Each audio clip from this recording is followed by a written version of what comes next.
The broader financial market has a bad habit of selling folks hot sauce on an empty plate, right? They try to convince everyday investors that building wealth means chasing complex, high fee funds, trying to time the short term with super intelligent trading schemes, or tossing hard earned money into volatile, like crypto bets. Literally, like there's sites now that you can bet on anything, right? And so folks get confused and think that high fees and complexity and becoming a master gambling is investing, and that couldn't be further for the truth.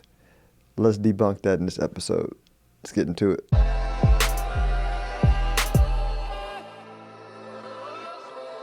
If you pull back the curtain on how family offices and institutional money operates, you'll see that they aren't really playing speculative games, right? They build on a foundation of like scarce money, right? Scarce money is money that is foundational to civilization, right? Think like energy, food, transportation, infrastructure, right? And they do their job of cutting off their downside, and they keep a cool head when the market turns upside down. And so a true financial foundation isn't measured by like paper promises or a paper net worth or a high maintenance lifestyle that drains all your cash. It's built on evaluating like what's real and what's not, and staying disciplined through the market storms, and understanding how to buy assets that give you more money after your expenses. So we're gonna break this down into a 5 question format that I'll answer and help unpack this. Let's get into it. Are you buying high fee speculation or building around base money? Right? Here's the retail trap, right? So and I'm gonna get into the psychology of it, right? It's very sexy to be pitched by a high fee Wall Street firm, right? You go, oh, you picked me, right?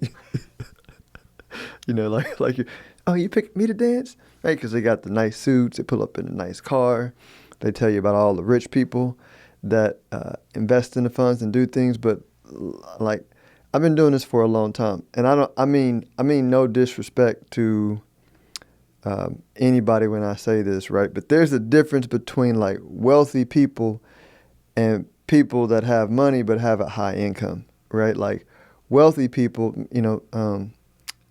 wealthy people are like invisible to most people.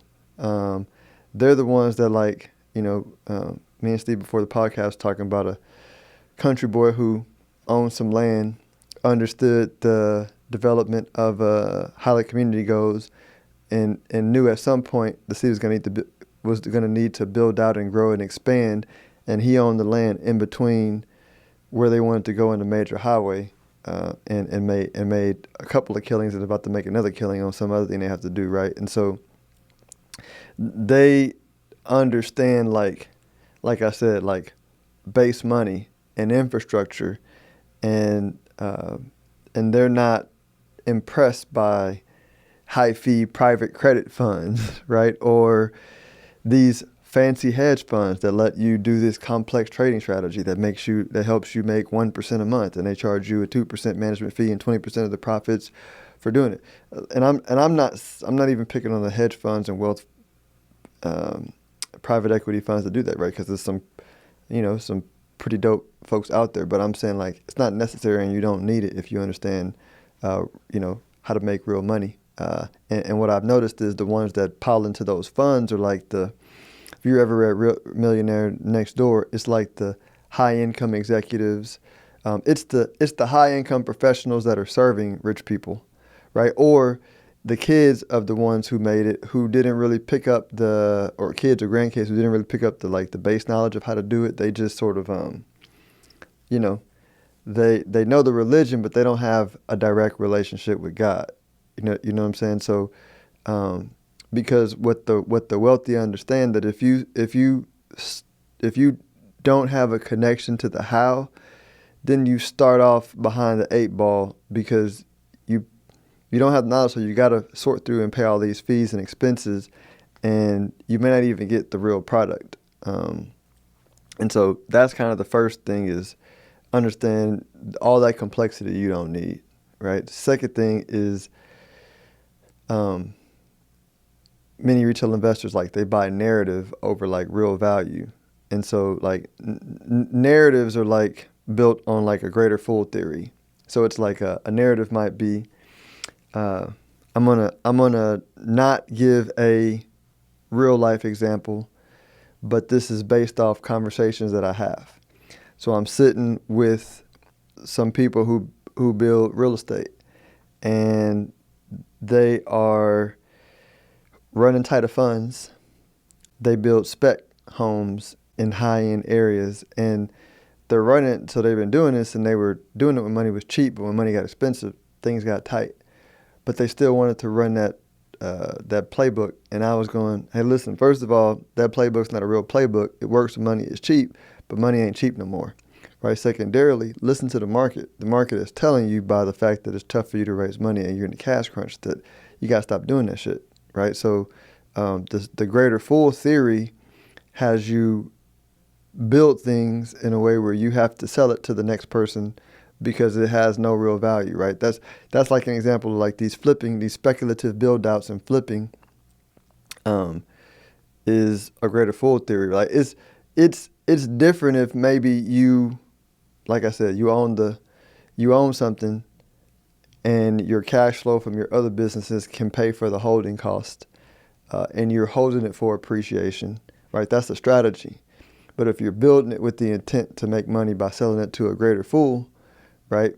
Because you get the exit liquidity, right? That's what I mean by like you bought into a narrative that's not real. I call it money. You know, if those who are listening, I'm blowing wind in the air. There's nothing there. You need assets that have like real utility. So then that way, you know, if there's a storm that comes in the economy or the market, right, you have some relative protection because it's necessary and needed, right? And how do you measure real utility?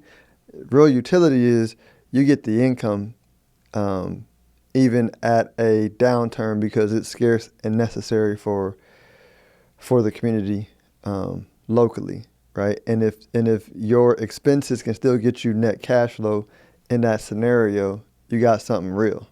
So let's contrast that to like a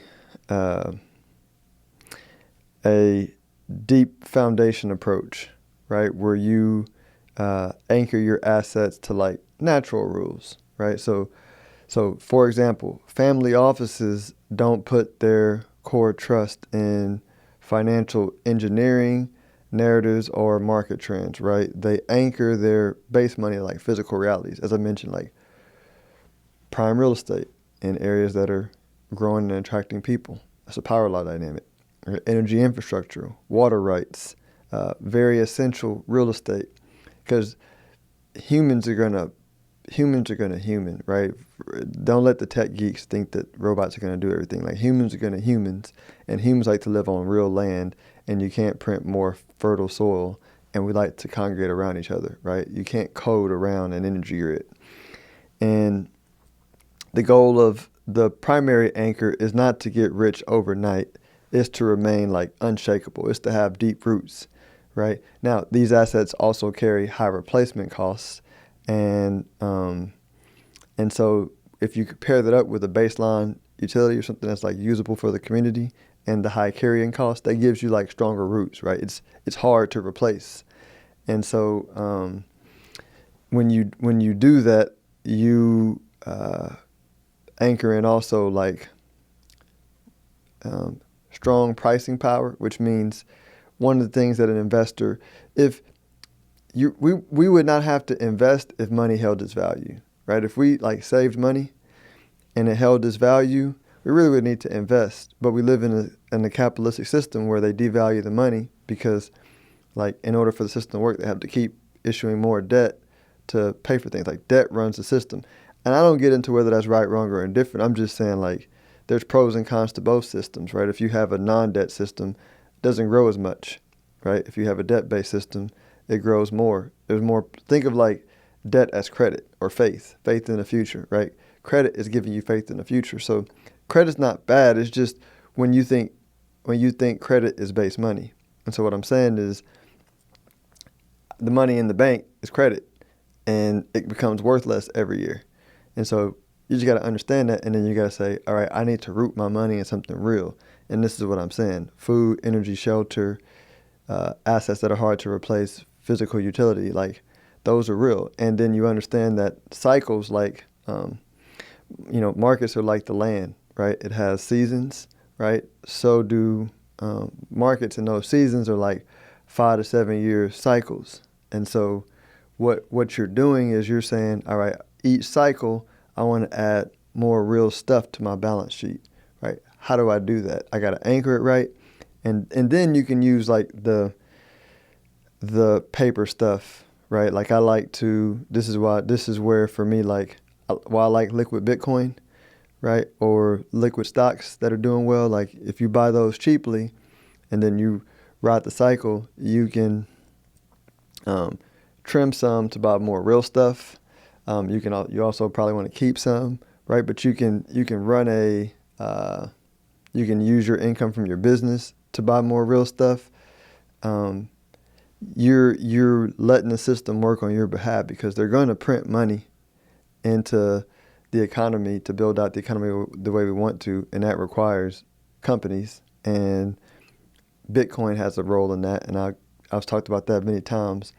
But the point is, like, you can operate the system in flow versus fighting against the system, right? That's the frustrating part, is when people fight against the system, right? Just understand how it works. There's no perfect system, just like there's no perfect human, right?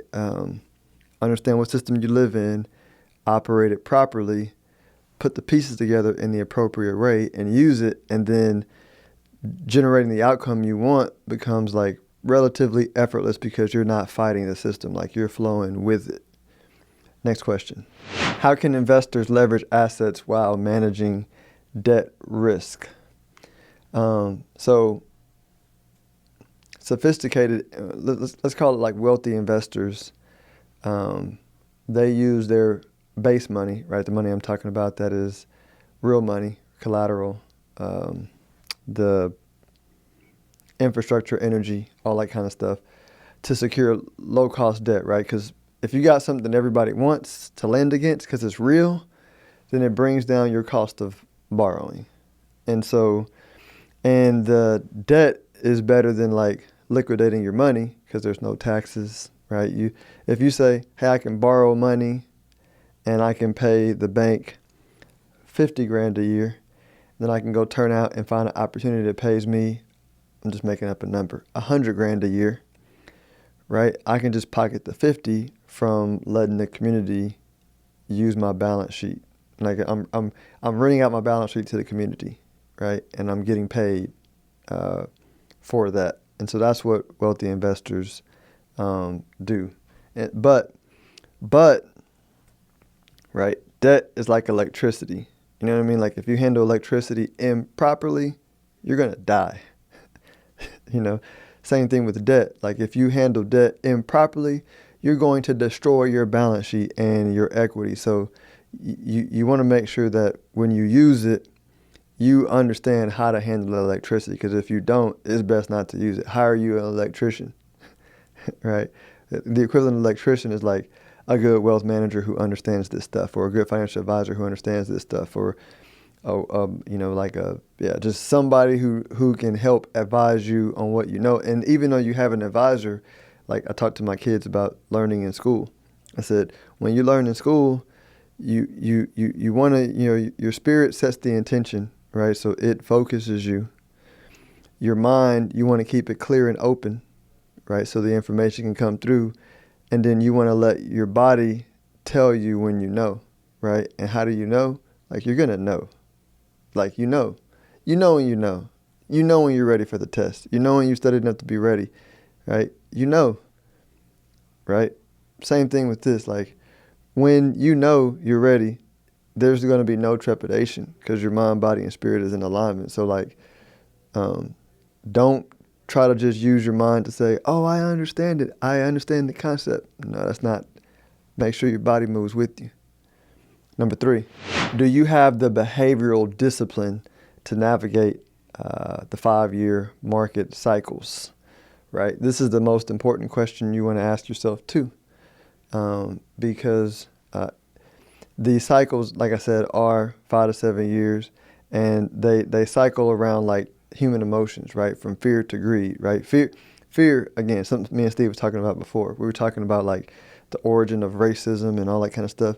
Racism and any ignorance is just like a lack of knowledge. Like when you don't understand something, most people fear it, right? It's like embedded in our body, right? It was safer way back in the day, to where if you didn't understand what was out in them trees, that you just didn't go out there, because something you didn't know could like kill you, right?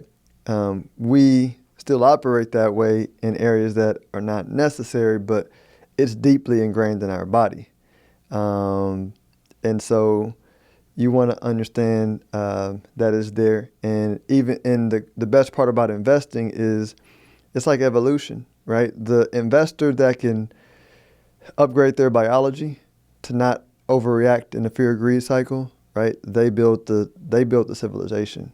You know what I'm saying? Like the ones that fear don't ever go out of their little camp, right? Those who can manage the fear, they get rewarded because they're able to go explore, find new horizons, right? Build new civilizations, build new communities, connect with more people. The bigger your network, the more money you can make, all those things. So market cycles operate in 5 to 7 year greed and fear cycles, right? So, you know, a crazy person says, hey, listen, like, we got a problem. The current system is over indebted. The collateral that backs it is becoming expensive, and we need some new money that can coordinate like globally, that can't be censored by local governments, but that's also scarce, and that can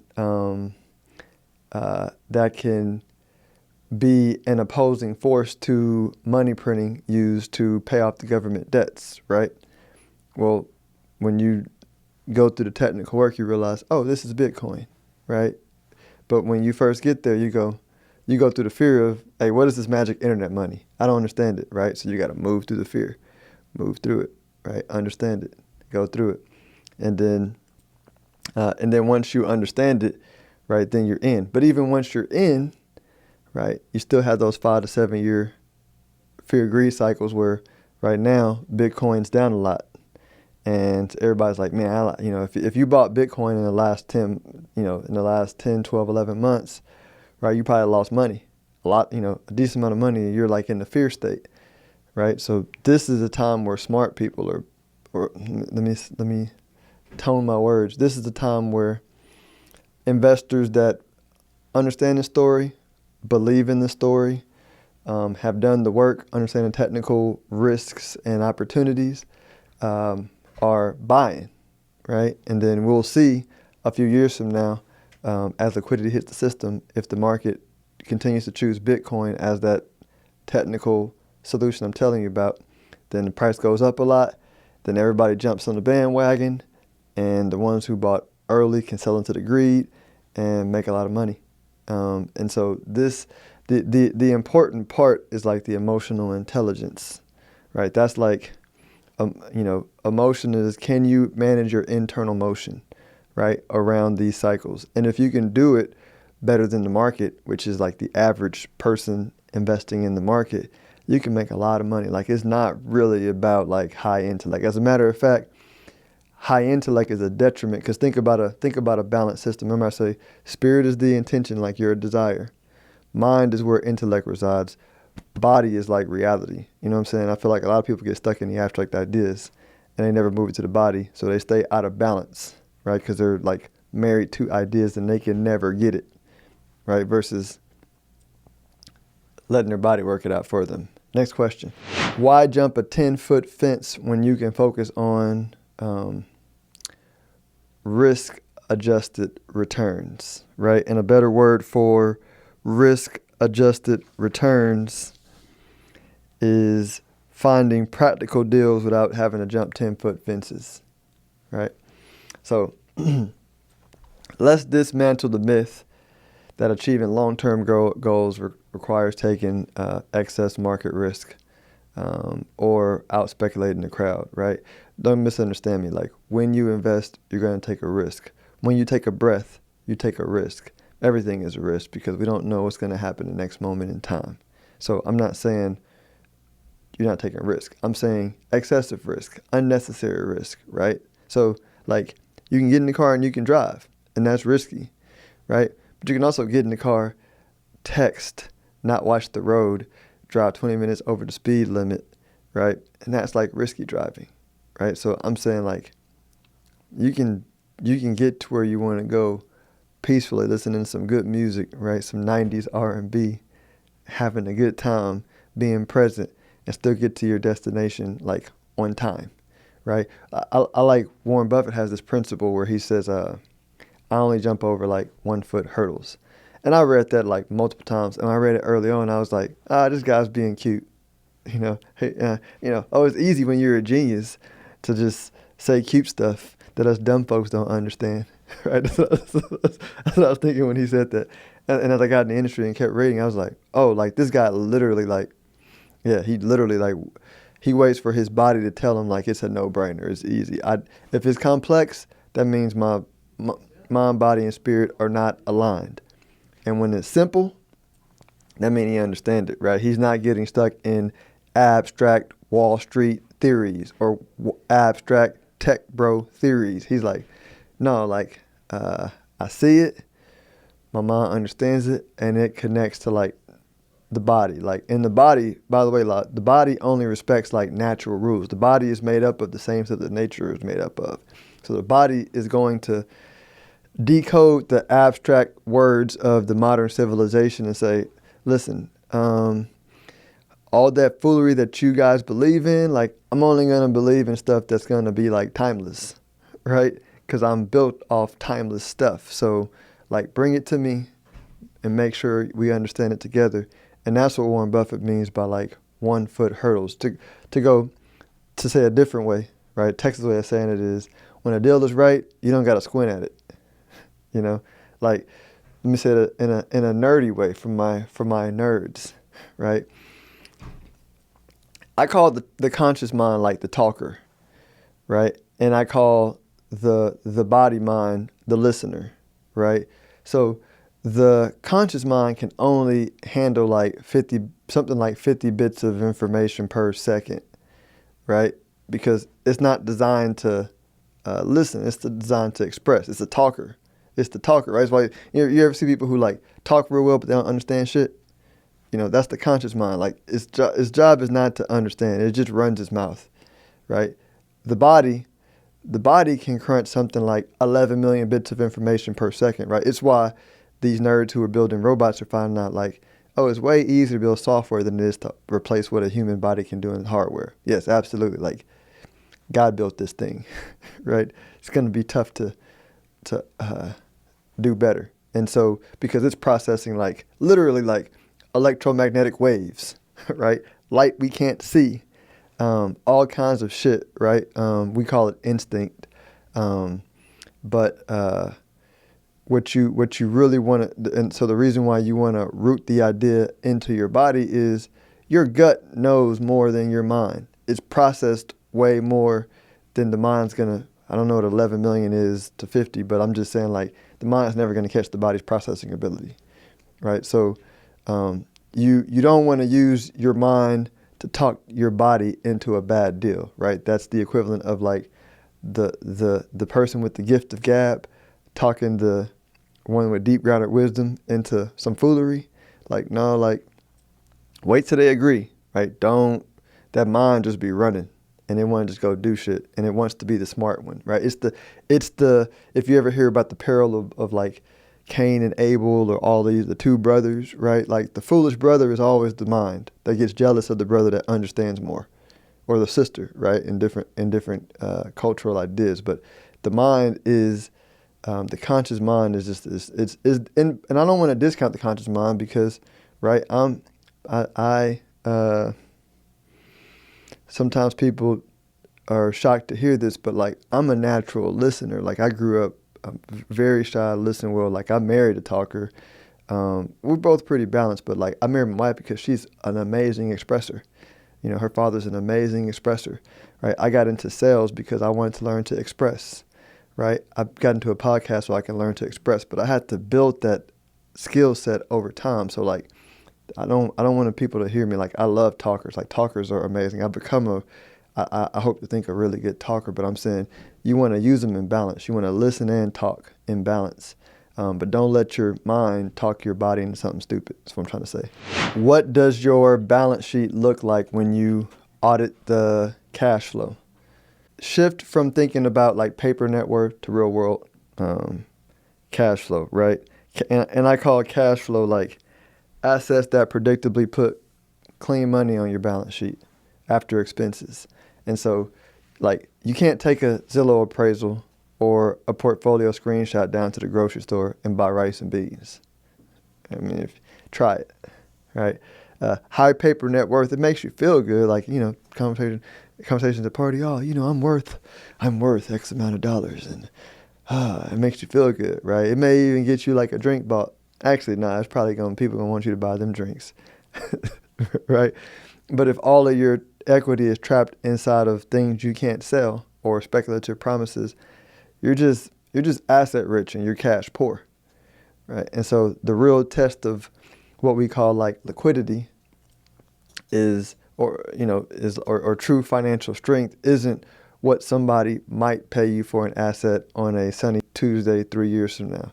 It's like, what is the asset put in your bank account every single month after the bills are settled, and how fast it turns into cash without taking a haircut when bad weather hits, right? And so, you know, this was, you know, one of the things that like really like was sort of low key stressing me out